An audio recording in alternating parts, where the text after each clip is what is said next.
Member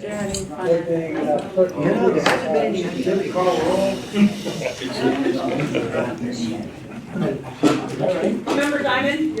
Yes. Member Almond? Here. Member Riley? Here. Member Myrtle? Here. Member Miss Donna? Here. Member Weir? Here. Member Liberty? Here. Member Angelo? Here. Member McGorty? And Member Miller? Here. And the record will also reflect the county council is in attendance. Would any of the members of the audience like to make a public comment?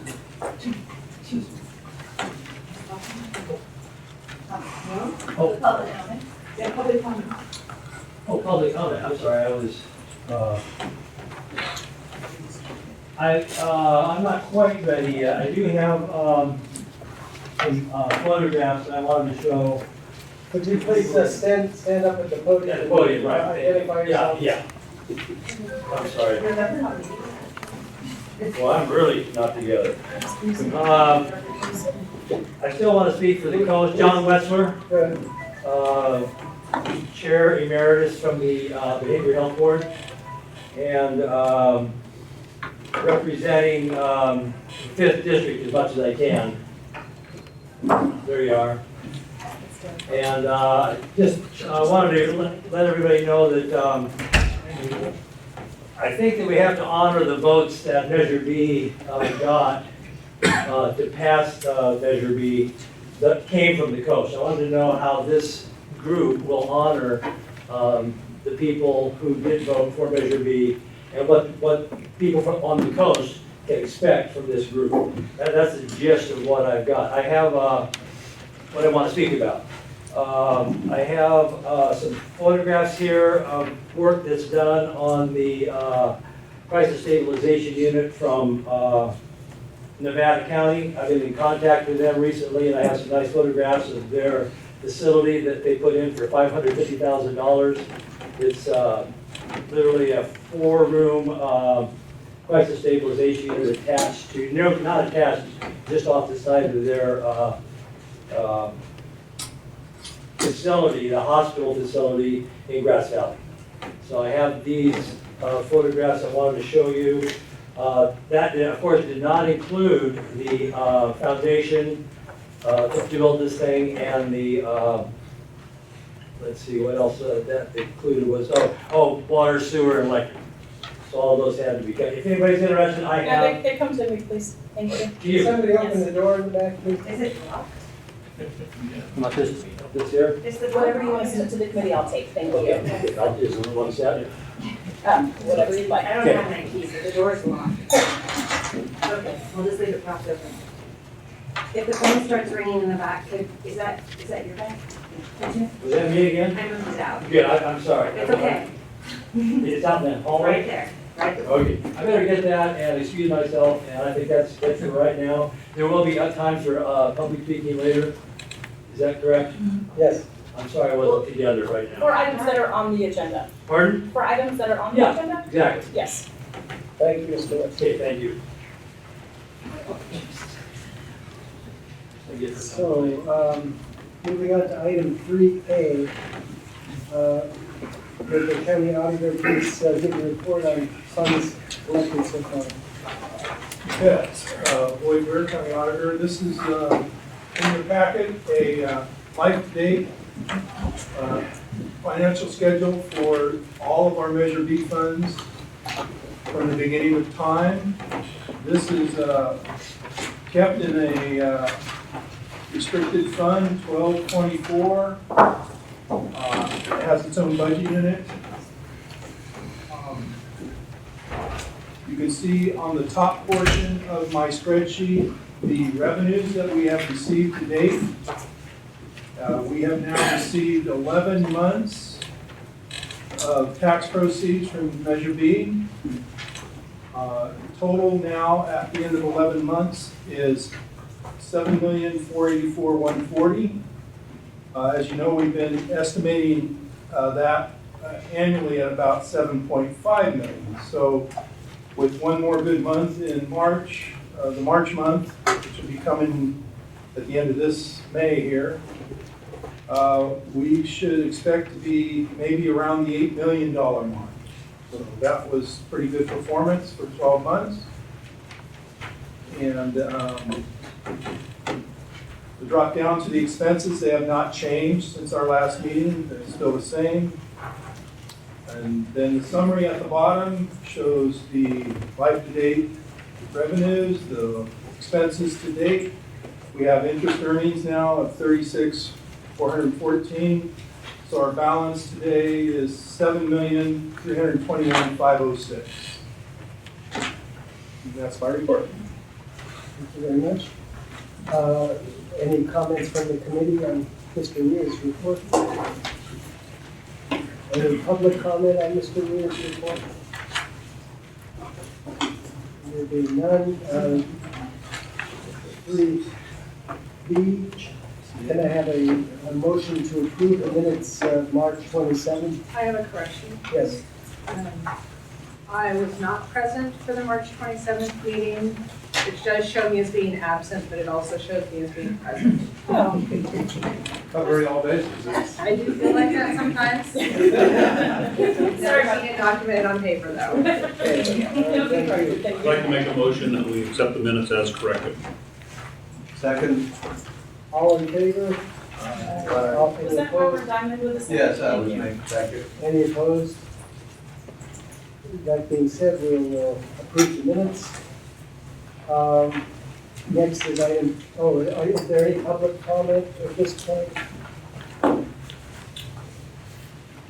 We will move on to item 3C, discussion possible action regarding status report. And for the sake of completeness, we prepared a PowerPoint that will be presented by Janelle. Hi there, Janelle Rowe, Deputy CEO. I'm here to just give a general overview of the committee's activities to date.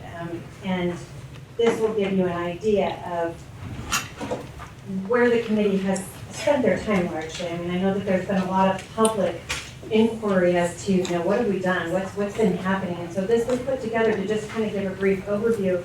And then you as committee members can use this as a tool basically to kind of inform anyone who has interest. And it cites some dates critical to where has led you to today. So if you go to the first slide, and I think each of you should have this in your packet. In January, so this gives you kind of an overview between January and March of 2018. The Board of Supervisors enacted the Mental Health Treatment Act Citizens Oversight Committee and appointed members.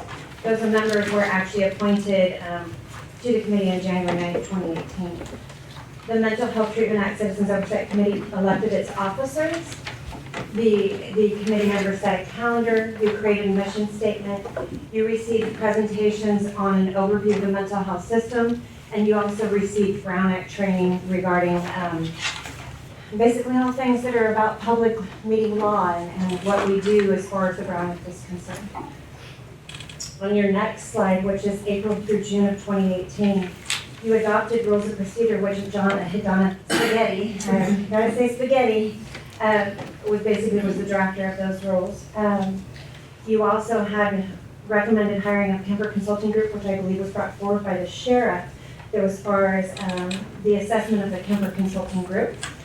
And then you had Measure B, which went into effect on April the 1st of 2018.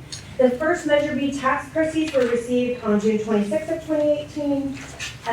You received monthly reports, obviously, on the activities as far as the fiscal tax to date at each meeting as well. July through September of 2018, you received several presentations. One was on the psychiatric health facility, funding streams, Orchard Street, and then the Kemper Consulting Report was received. October through December, you had the following presentations: Howard Hospital, you had RCS here, Adventist Health Systems, I believe was also here. You had a MOPS presentation, and I know the name has changed, I heard everybody talking about it, but at the time it was MOPS. And then you requested approval from the Board of Supervisors for County Council to provide legal services to your Oversight Committee. The board did approve that request in January of 2019. County Council has been providing legal services from that point forward and has given you several updates, one of them regarding the Public Contract Code, and then one of them regarding the charge of the Oversight Committee and what your actual purposes are. So January through March, you had new officers that were elected. You received a legal update from County Council regarding the Public Contract Code. Sally Riley was brought on board as far as providing public contract construction consulting services. You made recommendations regarding the RFP and the feasibility study to the Board of Supervisors. You requested the adoption of a resolution from the board and provide the classification of the administrative project manager for Measure B as well. The board did adopt that resolution on March 12th of 2019. So there's a lot of words on this, so I'll just give a general overview of these. January 2019, the Kemper report was accepted as guidelines for the Mental Health Citizens Oversight Committee to make recommendations to the board regarding program priority, program and program funding. You made recommendations to the board to explore utilizing Measure B funds for the development of the crisis stabilization, crisis residential, and psychiatric health facility. You requested that the board direct staff to research options associated with the facility, including design bid build and potential property or facility locations. In February 2019, you directed to obtain a project manager to assist with the Oversight Committee and their goals. An advisory team volunteered to work with county staff on Mental Health Treatment Act Citizens Oversight Committee issues.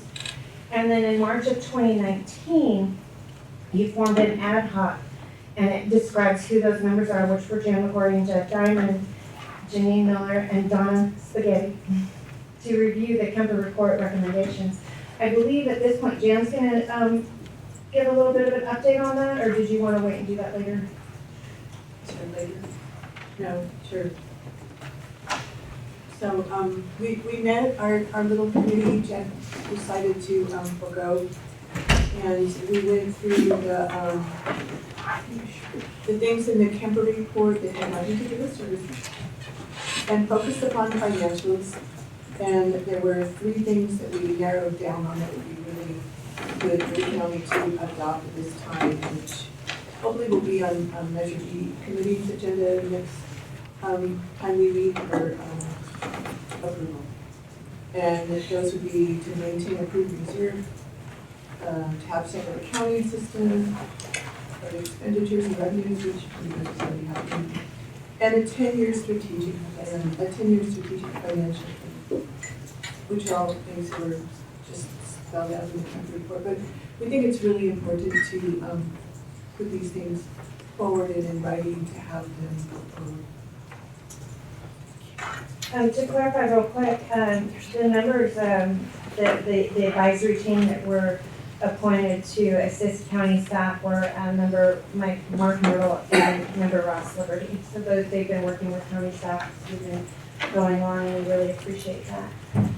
If you go to the page that has board direction, in January of 2019, the board authorized council to provide legal services. February, you have an update regarding the recommendations from the Mental Health Citizens Oversight Committee and directed staff to proceed with the entire process regarding the facility location and directed staff to move forward with that process. In March, the board adopted a resolution authorizing the adoption of the classification for the project manager. If you go on to the next slide, under current activities, so county staff right now are in the process of drafting what we're calling an RFP and an RFQ. And it's qualification-based selection, but we're also asking for a proposal. So it's a dual purpose solicitation.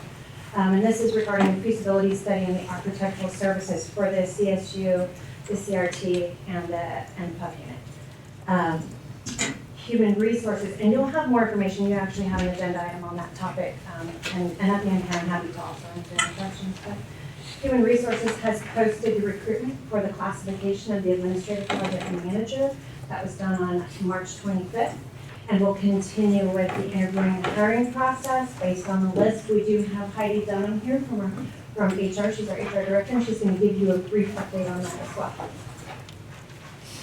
Good afternoon, Heidi Dunham, Human Resources Director for the county. On March 25th, we posted the position of Administrative Project Manager for Measure B. The project manager position closed on our website on April 9th. We received 24 applications for that position. We are finishing up our review of those applications. Unfortunately, this isn't the only recruitment that we're doing, so we have a lot of applications that we have to review, especially since we switched over to our computerized online program. We have so many applications, it just takes a little bit of time. We anticipate that the interviews will take place sometime in the next couple of weeks, actually. I hope to begin scheduling late next week for those interviews. The process for the interview will be a two-part process. We'll have a panel interview. The initial interview team will be made up of mental health treatment citizens, oversight committee members, and county staff. And then the finalists from that interview will go to the final interview, and that will be done by the sheriff and the CEO of the county, and they will also be making the final selection for that position. So that's the date for that position. Questions? Do you have a question?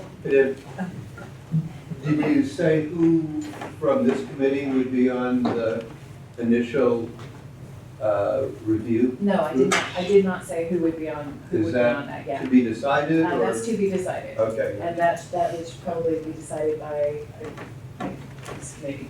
It would not be my decision. Okay? Didn't know if there were any questions on the presentation, broad overview? Yeah, I had a question on, the sheet said January to March 2019. The third item, hired Sarah Sally Riley for public contract construction consultation services.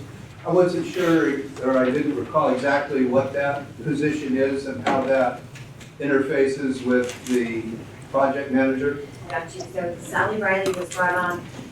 I believe, I'm not sure if this board has been given there's an overview of the different teams that are associated with assisting Measure B at this moment in time. Sally's brought on, she's a public contract code consultant that's specifically, her expertise is in the public contract process, construction process. She's advising as far as the development of the RFQ and RFP. And as we award the contract to an architect, she will also be she's somewhat of an oversight. She used to work on, it's called CPAC. It was an oversight committee that kind of governed how government does their business. Was she the one that was on Yes. Yeah. Yes. She's actually on the phone now, but she's just. Okay, I was just trying to put her in context. Okay, thanks. Are there any more questions from the board? And if not, is there any public comment? All right, next up. Oh, yes, Tammy, sorry. Please, Thank you. Good afternoon. My name is Tammy Moss-Chandler. I'm the Director of Health and Human Services for the county. And ACE has asked me to come up in his written item in the agenda. It ends with a bullet that just says Orchard Street. And I think that's what it says. And so I wanted to provide you an update on the Orchard Street property on behalf of the chair. So I know this committee has heard a lot from Redwood Community Services over the last year. A lot of property on Orchard Street and plans for a crisis residential treatment center and CSU, or crisis stabilization unit. So just to remind this committee that property is based and linked with a grant that County Behavioral Health and Recovery Services applied for several years ago through what's known as the California Health Facilities Financing Authority Investment in Mental Health Wellness Grant Program. We have a longer state name. And that funding opportunity released actually 5 or more years ago. And the county worked on an application that was specifically around crisis residential treatment needs in this county at that time, which we know is still a need today. The county applied for a very large grant that only received a $500,000 allocation, and that's the state financing authority. So in 2017, the county went into an agreement with Redwood Community Services in their desire and commitment to find some additional funding to leverage with that $500,000 so that a crisis residential treatment facility could be built in Mendocino County and leverage that grant, which we all know $500,000 alone wouldn't have been enough to accomplish some very rigorous requirements from that grant funding source. So the county went into a 1-year agreement with Redwood Community Services, and the initial aspect of that 1-year agreement was to purchase property on Orchard Street, where Redwood Community Services actually purchased 3 parcels as part of that purchase. One is a very large building that they operate out of today. It provides really important crisis services in Ukiah area. Also staffs additional administrative and program staff for Redwood Community Services. And there's a vacant lot in front of that building on Orchard Street. So Redwood Community Services actually took, what was part of that agreement with the county, they took several steps over that last year to try to identify additional funding. The most significant, I believe your committee's heard about, is they did a lot of initial development work in order to apply for what's called CDBG grant funding. It's about a year ago in the spring of 2018. So that money is through the Community Development Block Grant Program. It would have been a substantial multi-million-dollar investment to leverage against that initial $500,000 grant. And as part of that process, Redwood Community Services also has done boundary line adjustments, parcel development. There were several things that had to get that parcel ready for next steps of potential development. So since applying for that grant in 2018, actually the county, in partnership with RCS, was not awarded those state funds through CDBG. So there's no additional grant funding that was identified during that year. The contract with Redwood Community Services expired in 2018. So right now, the county is currently in process to remove Redwood Community Services from the deed and title holder of that land and bring it back fully into the county, being the sole deed and property owner of the vacant parcel lot in the front that was used with county dollars to purchase that vacant parcel for the purpose, again, of that grant funding for crisis residential services. So we are currently in the process with Redwood Community Services. They have completed boundary lines and easements and other aspects to clean up lines that make it clear that there's 2 vacant parcels on that land on Orchard Street that would come back under county ownership once we complete the next steps of proper noticing and finalizing our agreements, which we expect to happen over the next several weeks. And with that, I'm happy to answer your questions.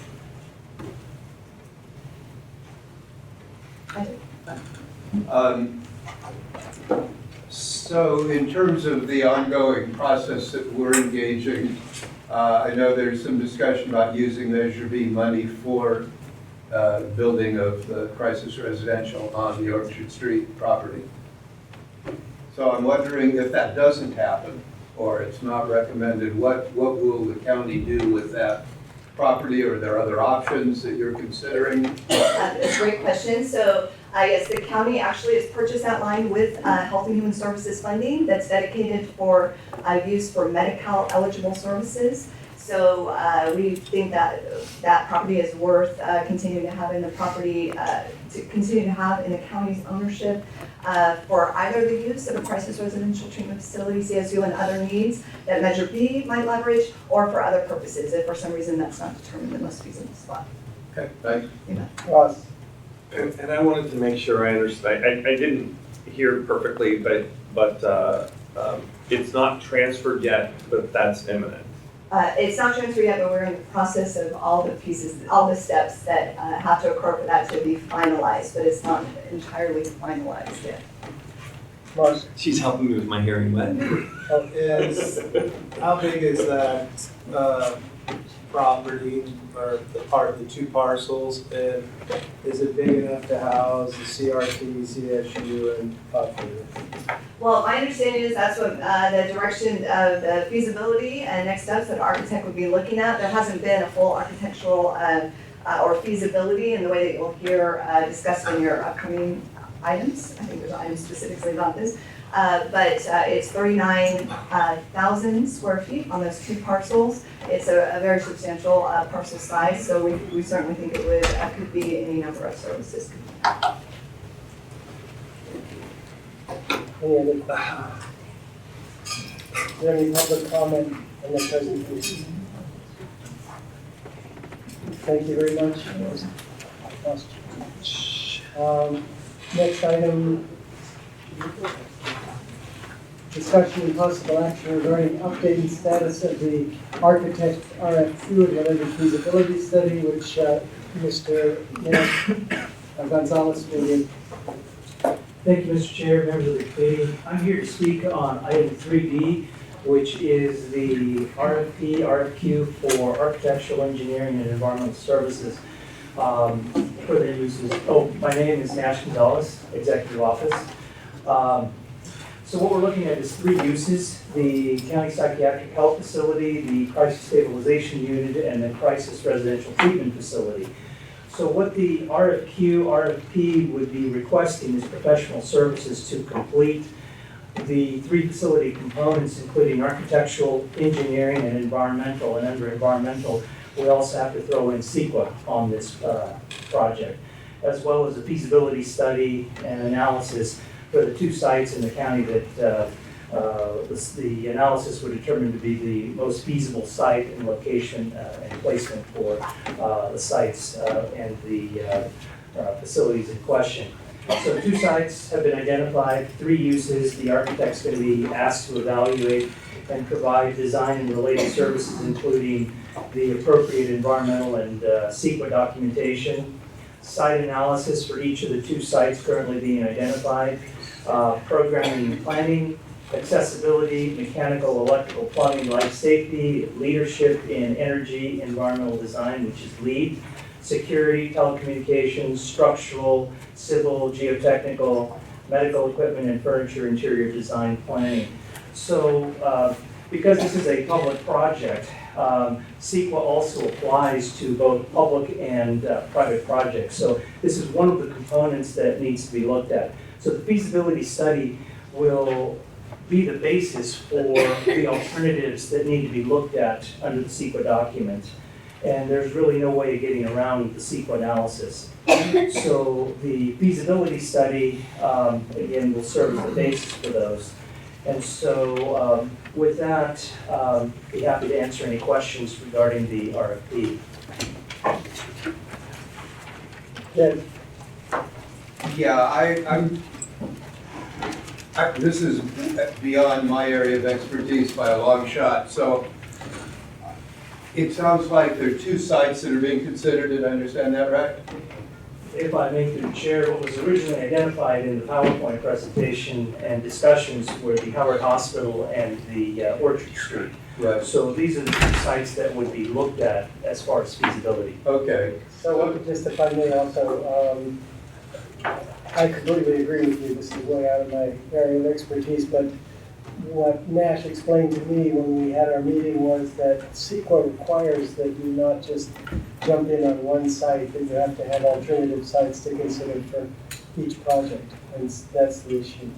Okay, so my question was, I know until you get bids, you don't know how much it's going to cost. Right. But is there like a ballpark what it costs to do this kind of thing on 2 different sites? I really don't have an answer for you because it really comes down to what is provided to us in a bid from the architect. So that's why we're doing the RFP, RFQ. So number 1, we want to understand what the qualifications are based on having designed prior sites and so on, but then also telling us what it's going to cost, what the timelines are going to be, and what's going to be required under state law and federal law. But is there an estimate of what the cost to get this assessment would be? again, that's something that would be provided to us by the architect. Okay. The bidders would give us an idea of what it would cost. And will they break it down by site? Presumably, there'd be a different cost estimate depending on the site? I think we're confusing things here. Okay, There's a cost to the architect under the architectural services. What you're asking, I believe, is related to the two different sites under feasibility. Is that correct? Or both? well, I was starting with Got it. what it's gonna cost to do the initial, So we'll have some cost estimates. I would throw out, for an example, with the jail RFQ under the architectural services, is that approximately, I'm just gonna throw, I think it was around 1 or 2 million. Right. And that's a $29 million project.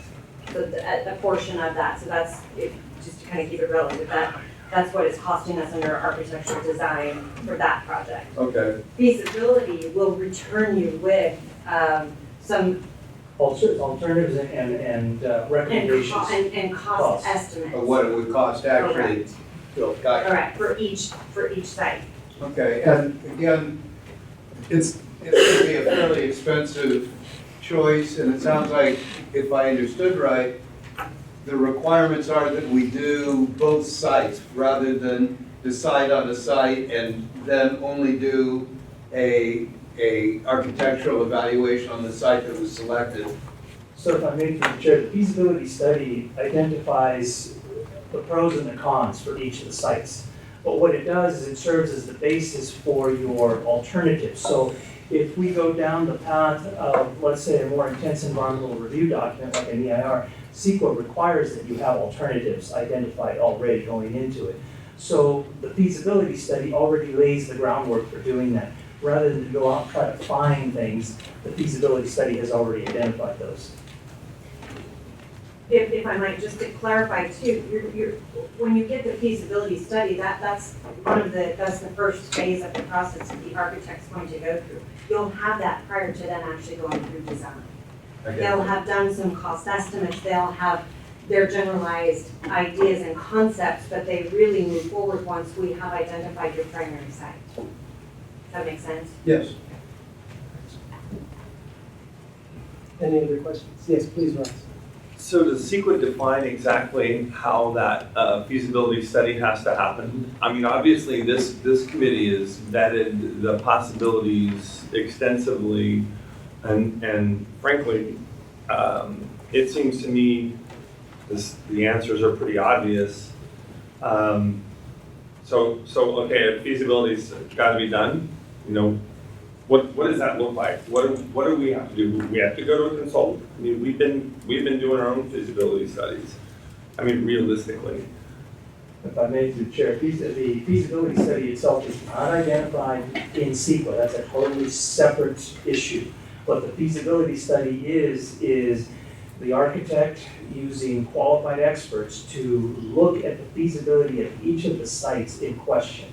In other words, they're going to look at everything from whether or not site A is more feasible or whether site B is feasible, whether you take an existing facility and remodel it compared to a new facility that needs to be built. You also look at any environmental issues such as your type 1 and type 2 environmental studies that may be done. It looks at a lot of different things. It also would provide a cost-benefit analysis as well.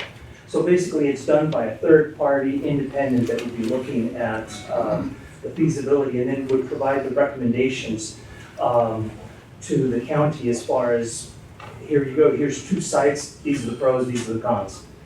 And then a decision can be made based on the feasibility study.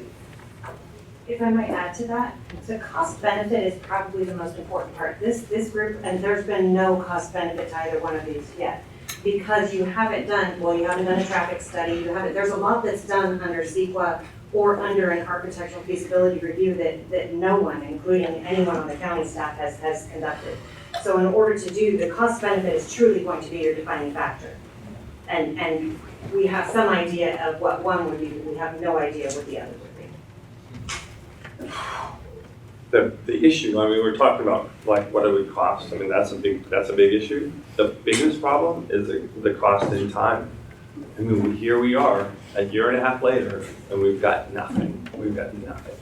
And we're gonna go out to yet another consultant, and we're gonna pay more money, and then they're gonna find a way to pare it back, what we already kind of have indicated we wanna do. They're gonna parrot that back to us, and here we are again. We're gonna be 7 months down the road, and we're gonna be, another $100,000 for a feasibility study that comes to the conclusions we've already come to. I mean, this is brutal. This is absolutely brutal. And I'm really frustrated, like, good Lord, we cannot move this forward. We cannot seem to get this done. And it's great we have all this participation with the public. They're gonna hang us. And rightfully so. Well, not really. That is frustrating. Here we go again. If you need a second, I'll second. Process, no product. Sorry. I think, at least I'm learning that this is the reality of spending public money. There's nothing, there's nothing here that can be bypassed. Nash, thanks for being here. Do you believe that if we did approve a feasibility study, it could be completed in 60 days? Again, that is something that we won't know until the architect comes back. I understand, but you're a professional, you've done this more than anybody else that I know of. Do you think that's a reasonable? I'd say 60 to 90 days is more realistic, because again, you have to throw into the mix that everybody's busy today. And it's really hard to just pull somebody off the shelf and say, can you do this, and turn it around. Because they have to look at the cost benefit analysis, they have to do the economics, they have to look at the sites themselves, they have to look at environmental issues. So let's just say, for example, you're looking at an existing building and you're trying to convert it and try to do a remodel. Are there asbestos issues there? If you're looking at an existing site that is vacant, are there any environmental issues that may be underground that nobody knows about, such as buried tanks or anything like that? So everybody has to look at all those different things, and all that takes time. Well, Ms. Angela did state that there was a reason to have two of them. I believe it was Carmel said that, or one to fall back on the other. Is it possible to have a feasibility study on just one piece of property without a fallback? Again, when you start going down the path of an environmental document, one of the questions comes up is, did you look at any alternative sites? And you can say no. And you say no, Right. And unfortunately, if you end up having to do an environmental impact report on something like this, then you're going to have to look at an alternative site.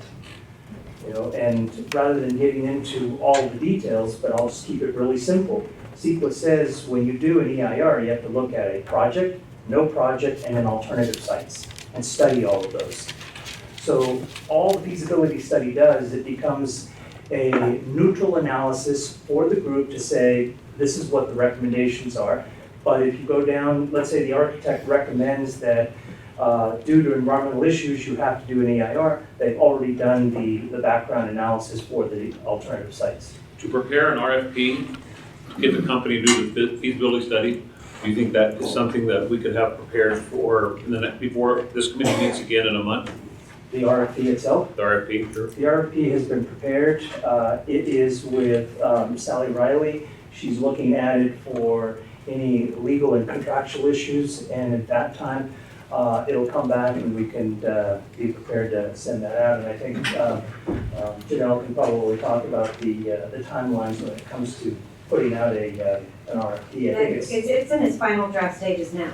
Yeah. So the RFQ has been, we've been working on it. working on Cranking it since we were given board direction, and the board did direct that it be issued. So at the time that and you have a committee, a team that was put together that has been working with county staff on reviewing any of this and working with us and working through the process. Once that's reviewed, we're ready to issue. You issue it, you have 30 to 60 days to where you're done and you award a contract and then they begin their work. So no action is required on our side to put out an RFP. This is just an informational update. Correct. Thank you. Barb? Oh, Jen. Thank you. I'm looking for a little bit of clarification, and I did miss March. I didn't see this in the minutes, but it seems like we're making some assumptions with this next step that I wasn't clear on. So we narrowed it down to 2 sites. And so does that mean no additional consideration is being given for the old public health building on Dora Street or any other locations? And then secondly, we're committing, it sounds like, with this process to co-locate all three facilities, a CSU, a CRT, and a pub unit. So were those things decided by the committee at the last meeting, not reflected in the minutes? No, If I can, through the chair, I can speak on the co-location aspect of things. That's another reason why you do a feasibility study, because the feasibility study will look at all three uses, and the architect will determine based on occupancy loads and whether separations need to be made, whether or not you can have all three uses on one site, 2 uses or 1 use. That's the reason why you do the feasibility study. And then I'm going to defer to now maybe on the old hospital site. We were given direction to review the 2 sites, which was the Howard Hospital and Orchard Street. And I'll look to the CEO if she wants to add clarity. I believe that the Dora Street facility was determined to not be feasible. Tammy Moss-Chandler probably has a little bit more to provide on that, but I mean, when you go through a feasibility, you can do, like you said, this group kind of did your own feasibility, that seemed to be the least feasible. And to make this process less cumbersome, 2 sites would speed it up. Yeah, I certainly appreciate that part of it. There were also proposals from the hospital about operating parts of this proposal too. So are all those being ruled out with this next step? Or are they still on the table? This committee made recommendations to our board. Our board gave direction to staff. That hospital was not included in any recommendation that came from this committee. there were specific reasons why. If I may, through the chair before. I have a question. So Nash, can you tell us what CEQA means? Because some of us don't know what that means. And the other thing, are we asking an RFQ for the construction and design of all of these facilities as well as a feasibility? Or are we asking for an RFQ for just a feasibility study for this? So if I may through the chair, I'll take the easier ones first. Okay. As far as what the RFQ is asking for, it's asking for the feasibility study, and it's also asking for the design components, so design build. So the architect would do the analysis, but then also we would have designs that would be generated. It does not deal with the construction, because at that point you'd have to hire a construction manager and have somebody that would actually build the facility. This is just for design build. Designing the construction Yes. of the projects, that was what I was trying to say, not the construction, the design of the construction. This is just a design. Okay. This would be producing design drawings that would be used to go out to bid to be able to go and construct the facility. You design, you bring in a construction project manager, you put out a bid package, you hire. I'm familiar with that, I was Yeah. asking if No, I'm just what saying, we're clarifying asking for for. everybody sitting here, just to help make that. So then we'll come back to the most complicated one, which is CEQA, the California Environmental Quality Act. This is the law that was passed in 1970, which applies to all projects, whether they're private or public. And originally, when CEQA was conceived, it was looked at private projects. Later, there were several Supreme Court cases that made public projects very much in the forefront of having to do analysis. And so any project that is considered non-exempt, and I would say as an example of a non-exempt project would be a single-family home. Okay, but anything else would be subject to CEQA. You're going to build a building, you're going to build a hospital, you're going to build a jail, whatever you're going to do, you're going to go through CEQA. The jail process has been going through CEQA also. And what happens there is someone has to do an analysis to determine, are there any significant adverse environmental impacts based on the appendix inside the CEQA guidelines? There may be, and therefore you have to come up with mitigations, or maybe there aren't. And then you basically create a document that says there are no issues and you move forward. If it turns out during the initial study that there are significant environmental impacts, then A, can you mitigate them? If not, then you have to go to an EIR. And then the EIR is a process in itself. Okay, thank you. That's actually good timing, yeah, thanks. So to get back to Commissioner O'Reilly's question about Door Street. Again, my name is Tammy Moss Chandler. As the Director of Health and Human Services, I heard this committee talk about Door Street, and so I offered that willingly, but it's not a former public health facility. It is currently where virtually all of my inland-based public health and behavioral health and recovery staff work. It's a former hospital, but we work and have hundreds of employees who are employed and work in that building. But I actually thought it was worth looking at and brought it forward. I attended one committee meeting to talk about the use of that facility. And then I talked with my boss about the very real knowledge we have that that building already has significant repairs that are needed. So, as much as I might like Measure B to pay for those millions of dollars of repairs that are necessary, we've decided that it's actually incumbent upon the county to address those issues in that building and not put that forward to Measure B.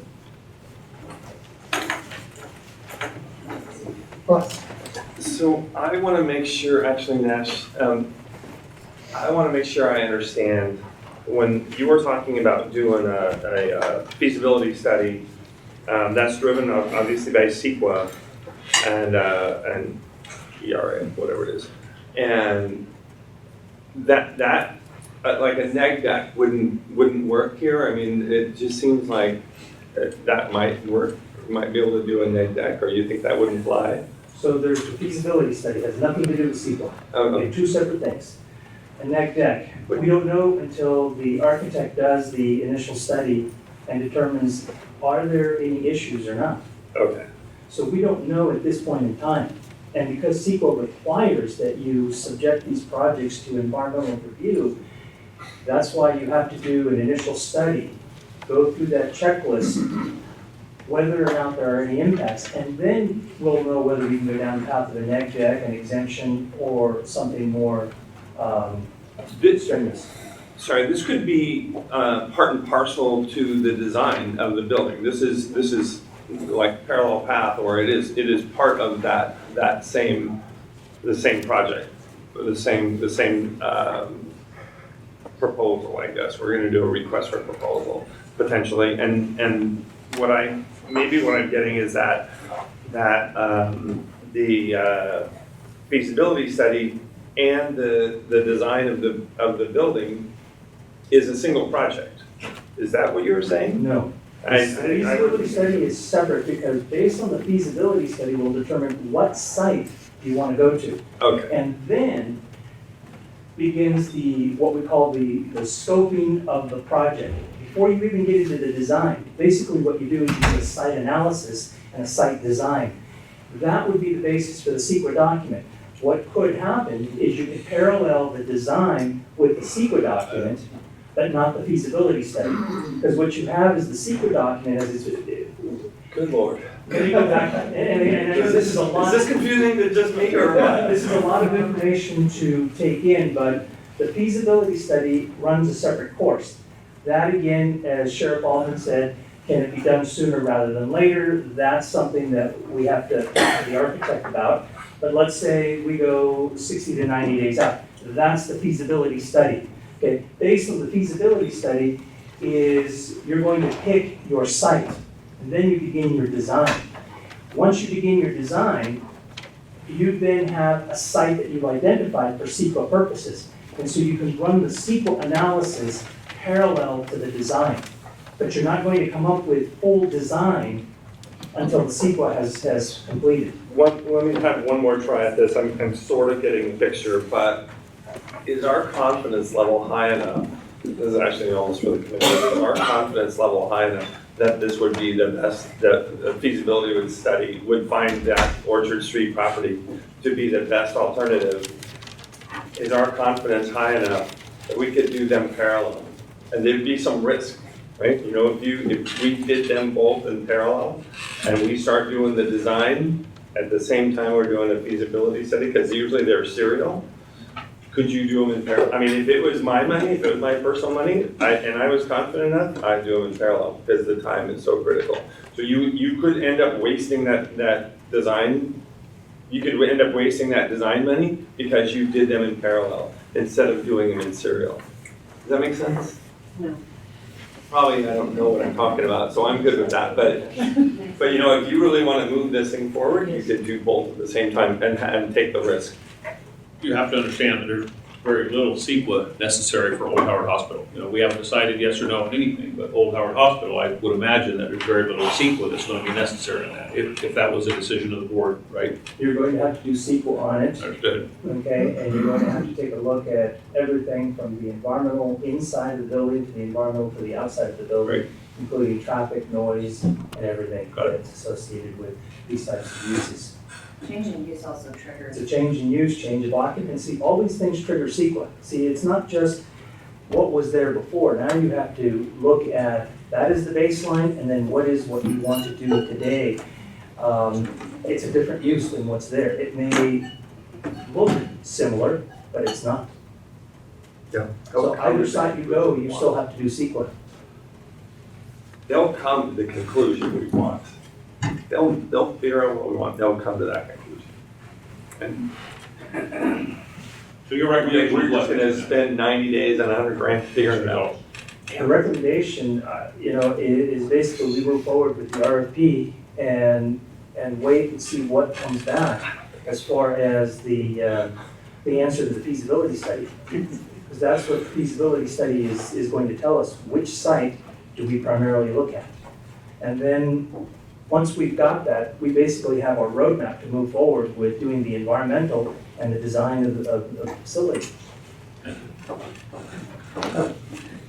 Okay. Yeah, and just, I think everybody is both concerned about moving things along and being sure that we move them along right and that we don't make, mistakes that will come back to haunt us later. So my question has to do with just the process from now.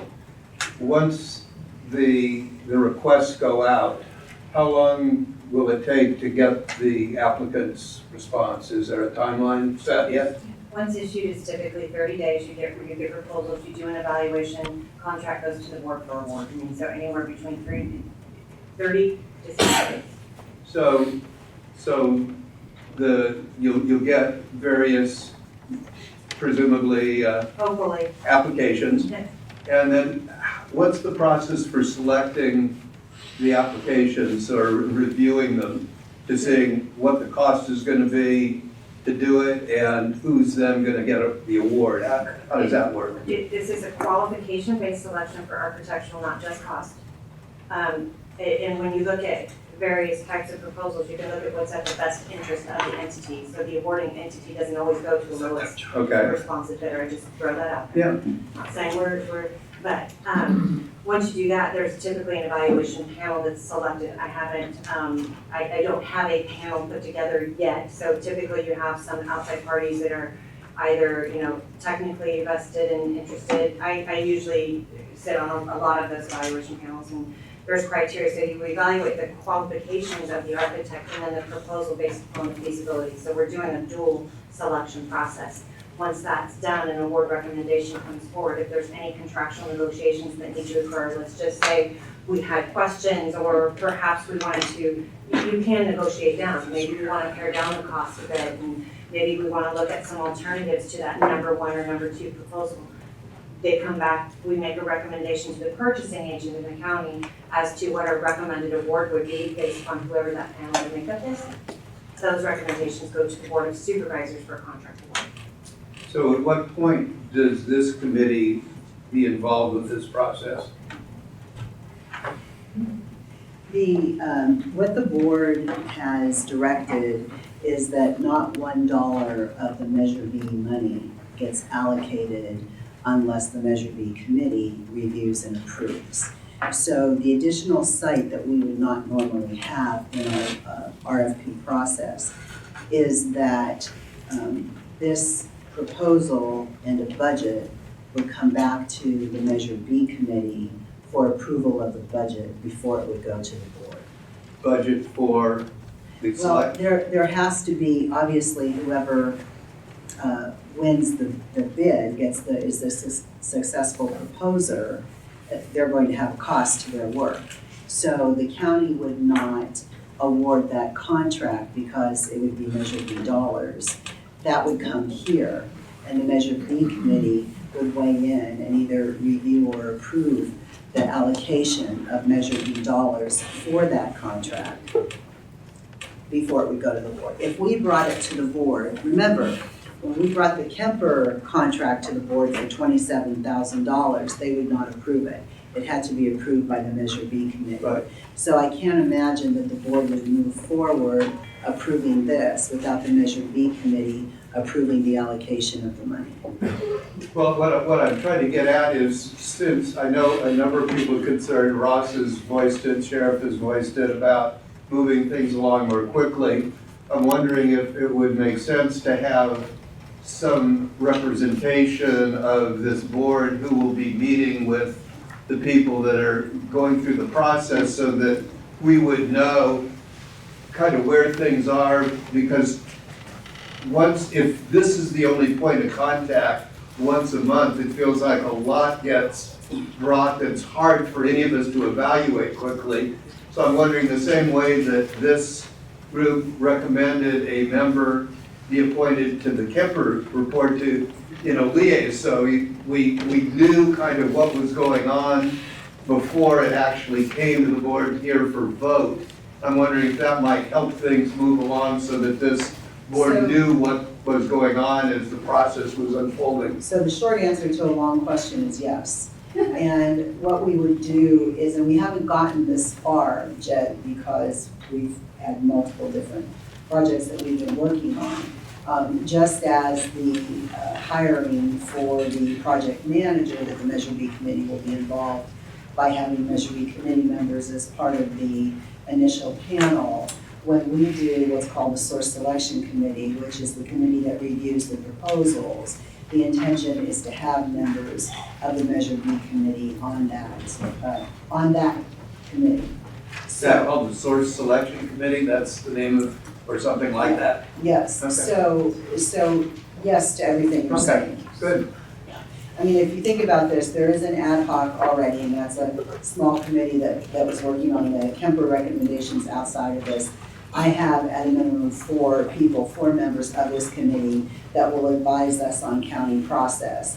And so we'll have Measure B committee members on the interview panel, and we would not move forward without having Measure B committee members on the committee that will select the architect. So, that's everything we've done. We've attempted to include committee members outside of this Wednesday meeting. Thank you. You're welcome. Dan, did you have Yeah, I just want to reiterate the comment I make every meeting is, I don't understand what the rush is that makes it so imperative that we can't do things in a logical way where we've thought out about everything, because we get one chance to do this right. We don't have the money to do right now, so what's the hurry? I mean, I know that the sheriff wants people out of the jail. I know that the doctors want people out of the ER. But, there has to be a plan to do this and not just throw them on the street and create something that's gonna be a total failure that, will make Mendocino County proud. And besides, I guess we don't have a lot of choice. But to do it, we do it in Yes, Ted, please. Just a comment to Mr. Liberty's comment. My rant. Right. Just really get over it. She gave me a Saturday earlier. So there is a process, and it's very important when you are starting any kind of project, and project is now defined under the law as sometimes even wanting to do something, even, it's getting very broad in its description. So as the attorney for the county, this is a very important part that we go through these steps and that we not decide where we're going to end up and then, as you said, just get there. That's the very thing that you can't get through in a lawsuit. And the risk is on the county, it's not on this group. This group gets to look bad or whatever, but the risk is to the county. So it is an important piece that we have to go through, and we have to go through it legally. Yes, Ross? So, if we go forward with a design for building, a design for the building, I think we could take, we come up with a design that we propose or get a proposal from an architect to come up with a design for a building that works on an orchard. It works on any flat piece of ground that's got 2 or 3 acres, right? It wouldn't have to be exclusive to that property, so it would still have the ability if there's. No. What? It's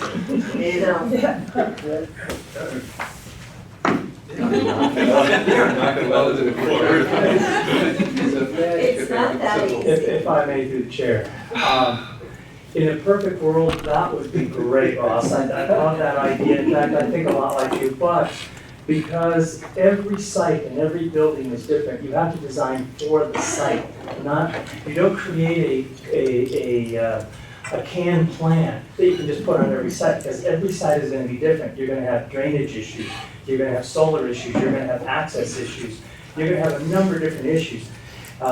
Even traffic is something that a building has to be designed to. So you might have some sites that need more trees for noise mitigation, others you don't.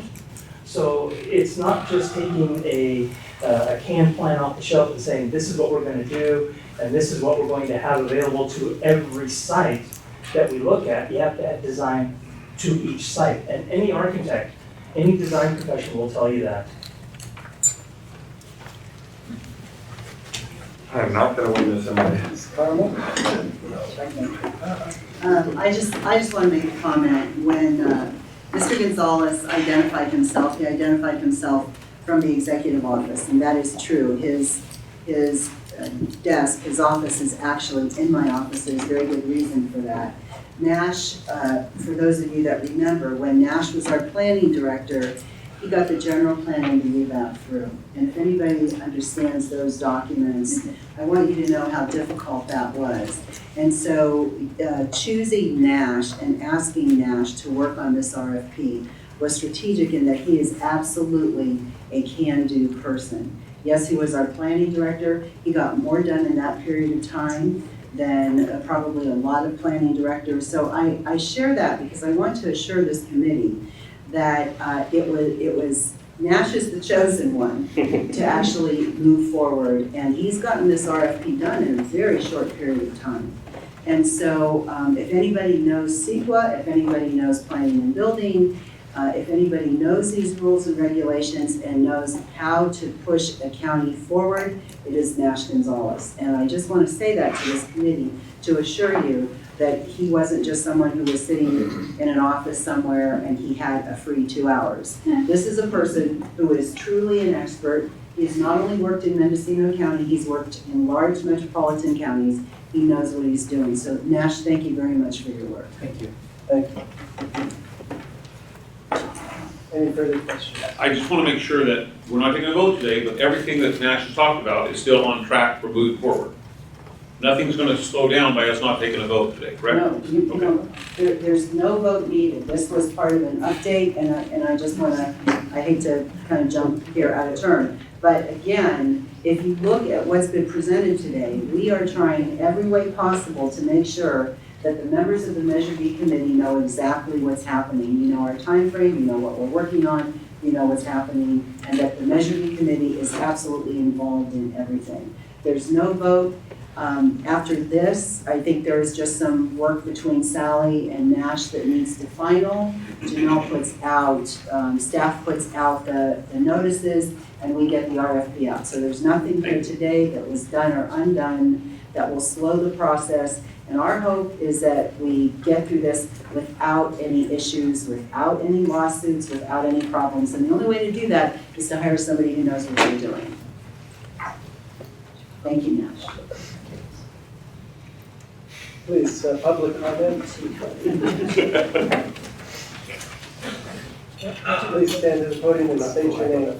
I just wanted to ask this State your name, please. Oh, sorry. My name is Neelam Solomon, and I'd like to find out about this feasibility study. You know, I'm totally a rookie here. So they decide site A is better than site B for whatever reasons. But it doesn't take into account the cost of the project, does it? Because that's also a feasibility item. Yes, correct. But how can they take a cost if you don't have designs for an empty lot and retrofitting and designs of, Because they're design professionals. So they will take into consideration the potential cost to design each location, let's just call them locations. okay, Or the remodel of a facility or location. versus So a building? it's a cost benefit. Okay, That's the most critical part. that's what I was wondering because I thought, And that is a part of feasibility. thank you. You got it. Mills, I think, you had a comment. Sales Matt, position from Willits.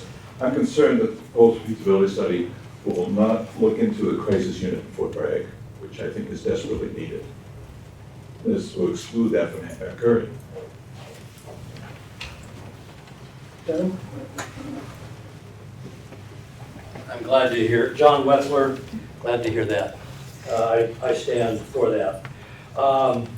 Something I've been concerned about, and that we can do parallel, something that we talked about, Carmel, was are not people costs that provide us with health services going to be our largest future costs? I think that the building the facilities are going to pale to what the future costs and the providers and the people costs are going to be. What will the service provider costs be for a full build out? And I think, is anybody working on that? And we may find out that we may find out that that will tell us how much we can build. And that concerns me. And possibly, I've been talking to people on the coast, maybe what we should do is build just one unit and see if we can fill that unit with people and see what those the costs are going to be for providing services. These are going to be consequential costs affecting what we can afford to build in the future. The people costs, I think, are going to be important. Thank you. Thank you.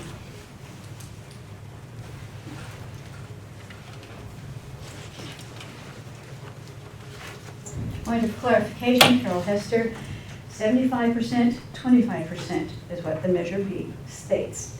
The 25% is for the ongoing programs, the 75% for the first 5 years, am I right, Tom?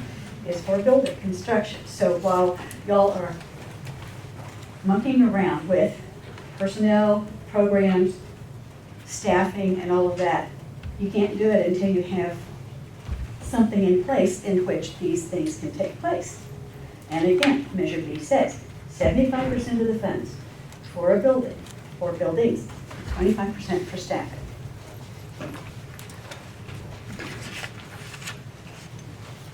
And Ross Chandler, I'd just like to offer public comment on this topic that I hope that Measure B and the process for this RFQ will continue to recognize the unique needs of the coast in terms of both facilities and services, knowing that the two sites that are currently identified are in Willits and Kyle.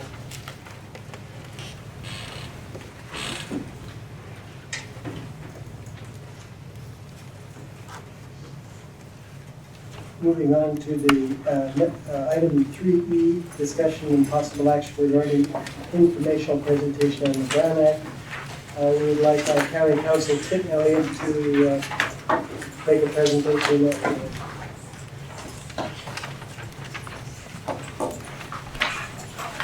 Sorry, I thought I missed one topic there.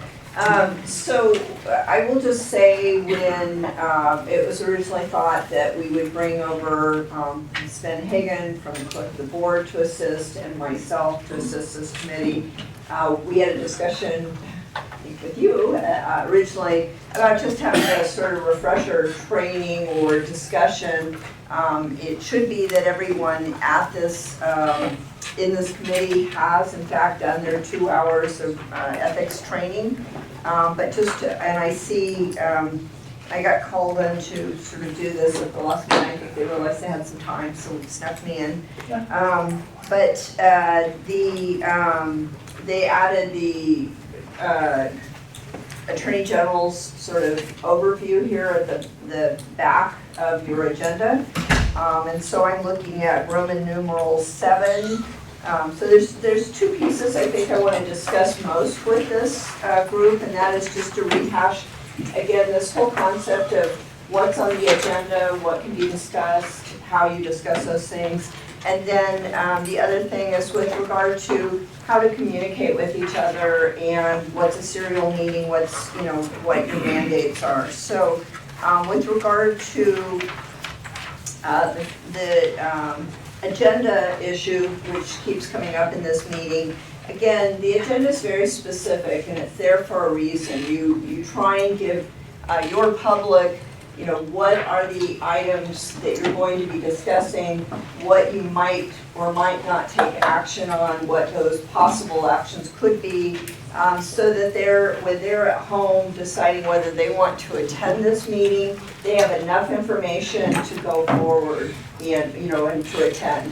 So the reason you don't want to, and you don't have a right to take action or put something else on the agenda after it's posted is because it might be something that's of great interest to a public member that then doesn't come to the meeting because they don't know that it's going to be discussed, and they miss out on something that's very important to them, and therefore you have violated your mandate to be a public committee, give notice to the public, and include them. So the way that reads out also is that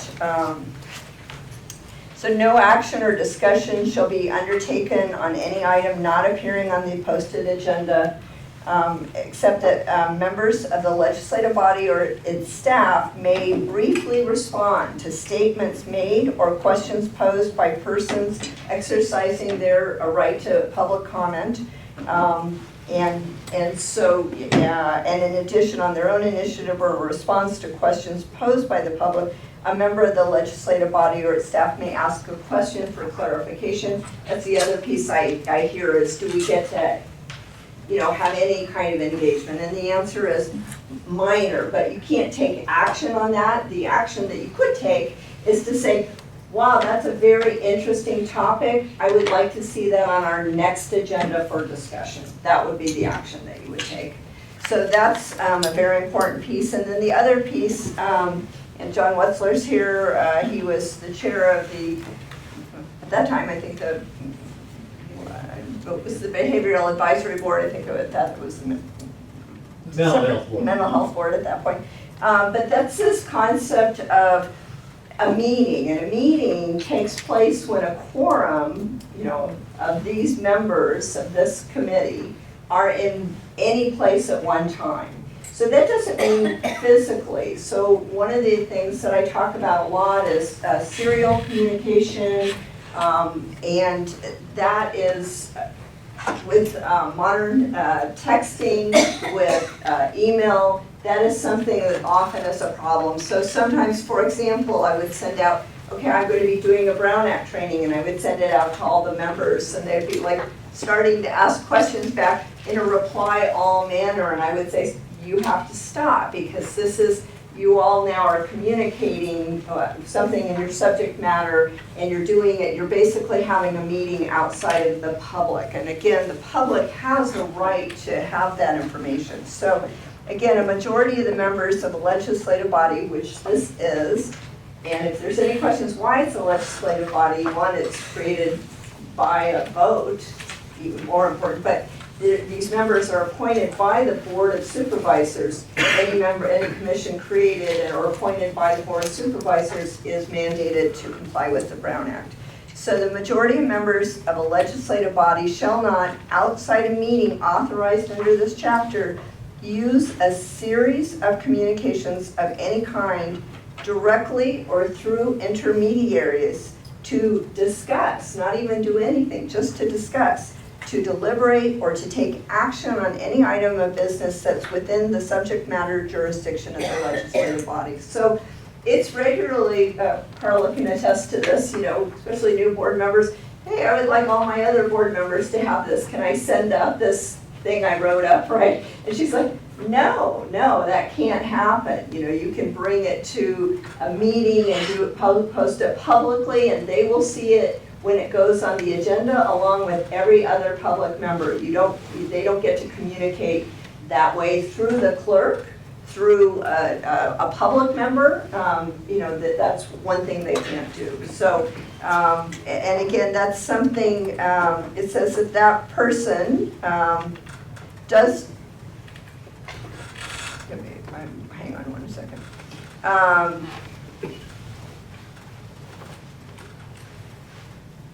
Okay, sorry. So, that's often misunderstood. It's, I've heard some discussions from people saying, for example, maybe we should divide Measure B up, and that would be, then we'd have 2 committees that could go forward, or we could divide them into 3 committees and go forward. If you did that, Carla would have to staff each one and every one of those, which we couldn't do. They would still have to be, dividing in 2, you have 1 as a quorum, right? And so you would have, each one would have to be this sort of large public meeting. How you can move forward or do things, and is what this committee has been doing, is in appointing ad hocs, and that's something that the chair can do basically at any time. So that is the way to move a body like this forward. And I'll open up if there's any questions. So. Yeah. So I have a question, because I got this letter from Sheriff Allman, and I understand it was sent out to all board members and also released to newspapers. And so I, wanted to respond, but I was reticent because I was afraid that it would, violate the Brown Act with this annual meeting thing. And Kim, was that correct in my assessment, or should I have responded to? So I don't know that, so you said you got a letter from, so I'm looking at, I was quickly looking at this whole thing, so that's when I saw the AGs on here, and I see there's a letter from Sheriff Allman, and I did read it in the newspaper. So I didn't hear, was that, you received that? It was sent to all board members. Okay. So that is, so you were right, you should not have responded, and you certainly wouldn't want to reply all. But that is, again, that's a communication, even though I know it was in the newspaper and so it was public, and I don't know what the order of those things were, that still would be seen as a communication under the Brown Act. So I would avoid that in the future. So then I could send a letter in response to the whole board and not expect a reply? I mean, this was kind of a provocative letter. So you can't send a response to the whole board. But I could send a letter with my opinion to the whole board? I mean, I found this. No, I'm saying no, you can't do that. So then this letter is acceptable to publish one's opinion and provoke controversy? So I read the letter in the newspaper. I don't know, I have not read the letter that's attached here. I don't know if they're the same. So the answer is, you can't, again, communicate with all board members. You can't send something to Carla to send out to all board members, and you certainly can't send to more than a quorum, okay, to a quorum of the members. And the problem with emails, if you send them to, say your 11-member team, if you send them to 4 other people, so there's only 5 of you, the chances that will then get sent to the 6th member and violate your Brown Act, that's called serial communication. That's exactly, that's Ross, that's forbidden. I didn't do it, so. So, I mean, that's what normally happens. That's the problem with email, is you might have restricted it to 5, but then if one of them sends it to one more person, or the other, they think, well, the rest of them should have it. That's a serial conversation that you've violated your mandate to the public, because you're having a communication that is not in front of the public. And again, it's not always understood by the public that that's your mandate, but that is. So are there consequences? Are there consequences? So the Brown Act, you can't, it can be a violation. I mean, it's not often, it can be a violation of the law. It's not often taken up there. I mean, in my career, I happen to have been in the appellate court one time watching a council member defend himself for a violation of the Brown Act against the Attorney General's office. It's rare. So, you know, it's one of those things, it happens, I mean, you know, the Mental Health Advisory Board, you know, it happened many times. But it's the correction and doing it now, this letter that's discussed has now been brought and added to the agenda. So it is in the public eye, and of course now that you've discussed it, it's definitely in the public eye. But it's those things that you want to avoid, so. Mark? So I received a letter from John Wetzler, and I forwarded it to Carla, who forwarded it to everyone. Is that a Brown Act violation? I made no communication, I forwarded what I received. It was, the topic wasn't the same topic. Right. So, and that's why you're asking me, and I haven't seen it, so it's hard for me to answer. But so again, you have a certain subject matter jurisdiction, and so that's the area that you can't discuss. I mean, for example, if you sent to Carla pictures of your daughter's wedding and you said, I would like this to go out to, and I don't know if you have a daughter, but you know, I'd like this to go out to the board, you're not violating the Brown Act because that's not your subject matter jurisdiction. It's when you're discussing in any kind of letter something that is the purview of this committee, then that would be a violation. What was distributed was a comment from the public, so it was treated as public comment, public correspondence. It was not a letter from Mr. Myrtle as a member of the committee. I did not draft the letter, I forwarded a letter that I received. So that would be okay. Again, it's not you communicating with, and so that's a great example. So just so you know, John can go and talk to each one of these committee members, and he can tell, and each one of you can meet with John. And John could go down the row and say, well, I've now talked to these, 4 members, and they, this is what they say. But as soon as John starts talking to the 6th member and saying the 5 before this, think this way, he's assisting in that serial communication, and he doesn't violate the Brown Act because he's not under the Brown Act as this committee member. But the committee member would have to say, wait, I can't hear what 5 other members have said because now as the 6th person, I would be in violation of the Brown Act. And as I always say, I can't violate the Brown Act because I'm not a Brown Act body. I'm an advisor to the Brown Act, but I can certainly assist and would certainly avoid assisting anybody violating. So. Thank you for the definition of provocative, Member Gordy, because I don't believe there was anything provocative in the letter that was thanking everyone on this panel for contributing to the betterment of victims of mental health, which the voters have asked us to do. And the letter was written after I contacted outside counsel and advised them that the letter was going to be sent to all registered newspapers in the county of Mendocino, because I think we can all agree the definition, the reason that the Brown Act was put into place is for public transparency. And I can think of very few things which would be less transparent than sending a letter to every registered newspaper in the county of Mendocino, as well as an open letter here, and hoping it was going to be on our agenda. So your definition of provocative and mine apparently are 2 entirely different things, but I would welcome a discourse on a letter that was written challenging everyone to do what the voters want us to do, and that's to empty the emergency rooms and to get law enforcement back on the street and to provide better service to the victims of public health. I'll give you an example.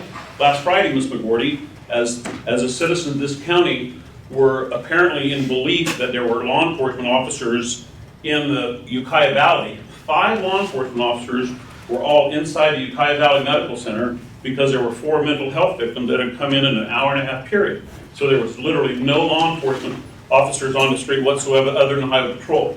So this letter was not meant to be provocative, although it was meant to create emotions, because when emotions are created, certainly people want to have some kind of solution to that. And so I will challenge you and the other members on this committee to continue, and this has been a very progressive meeting today. We've actually talked about pushing things along and getting a quality product for what we're trying to do. So thank you for bringing it up, Ms. McGordy.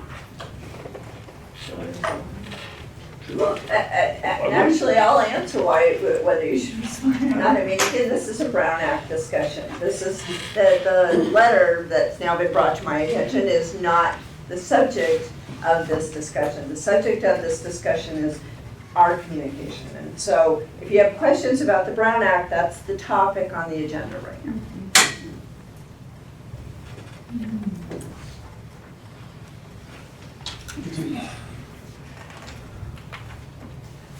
So any further questions or anything, any other issue that this board has in terms of, whether they understand anything? And also, if you have a question, any one of these committee members is absolutely welcome to call me at any time. I try to assist whenever I can. So thank you. Thank you.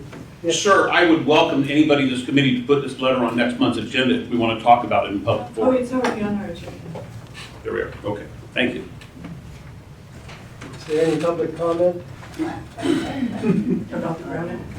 Oh, I'm sorry. I want to one more that, go ahead, I'll wait. No, Sorry.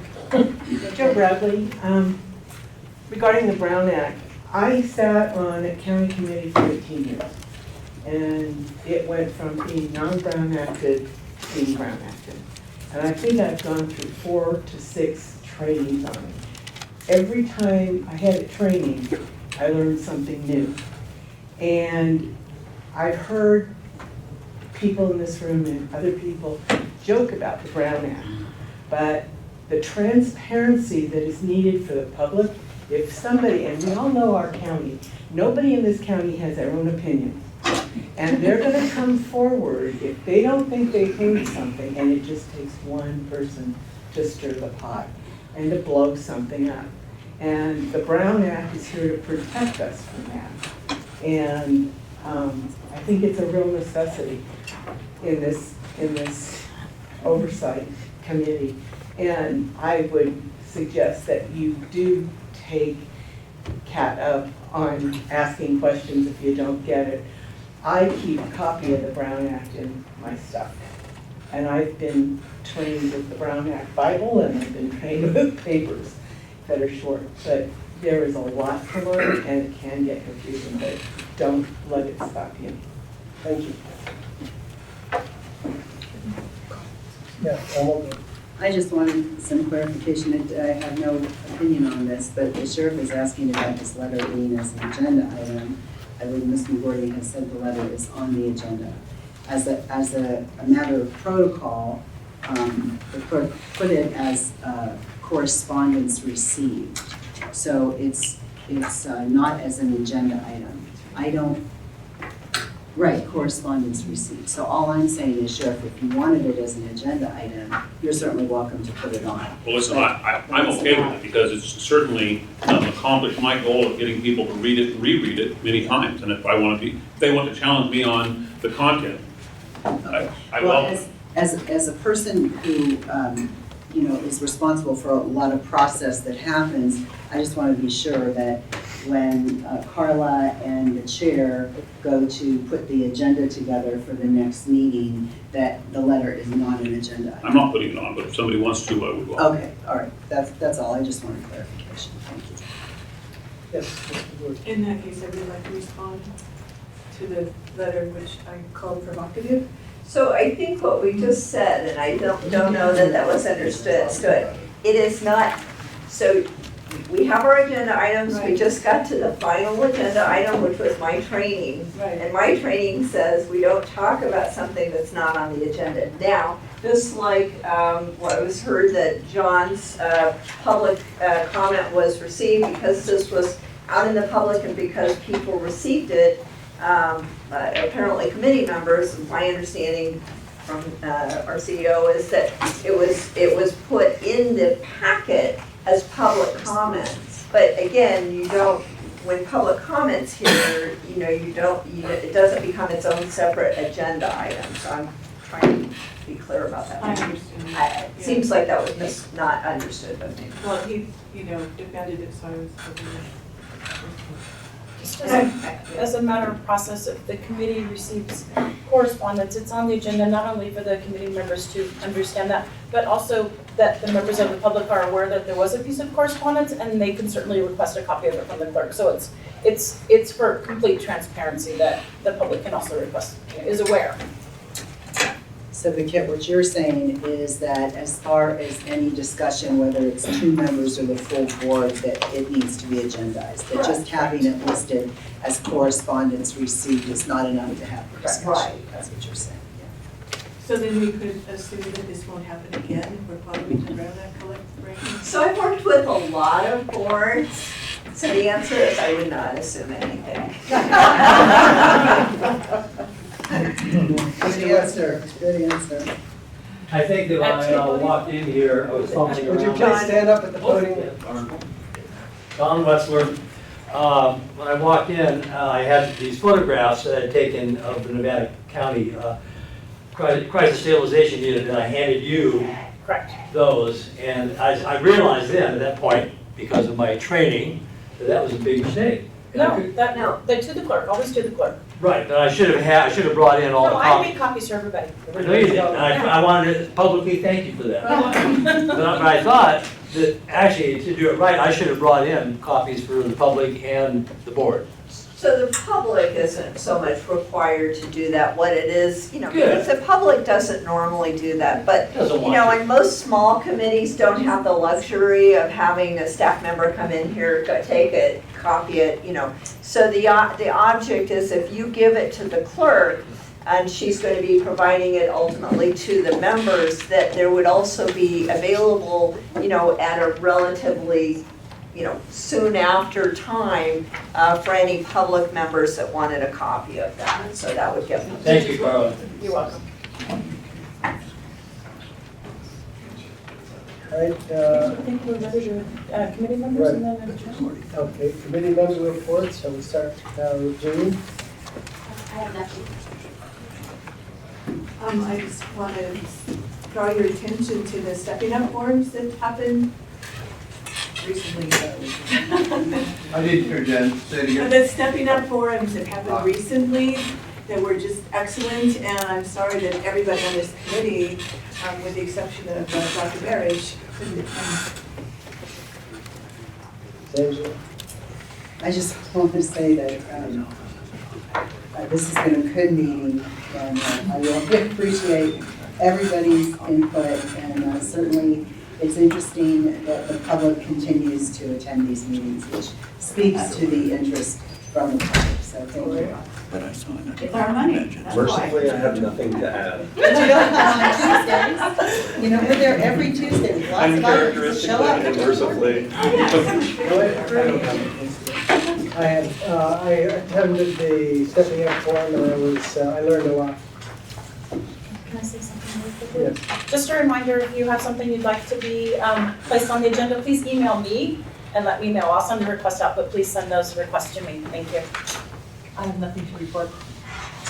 I met with Bernie Darvell, a city council person. They want interest in what's happening with Measure B. There's lots of interest for the coast action. We'll be meeting with a board with them. So any of you off the coast that be interested in attending that, please contact me. I can be reached at Fort Bragg Electric. And I will invite you to that meeting. Most importantly, I think everyone wants to have services at their locations. But if you read the Kemper report, we can't afford these emergency services at every location. It's going to be a negative, it's a cost to this committee. We have $2 million to spend annually. So we need to remember that we need to build something that we can serve. And as I will remind everyone, we built a $22 million gift of CV Star, and we had to pass a measure to keep the pool heated and the lights on. So I don't want that same thing to happen here, and we'll take a lot of public criticism for that not to happen. Nothing to report. I have nothing more to report.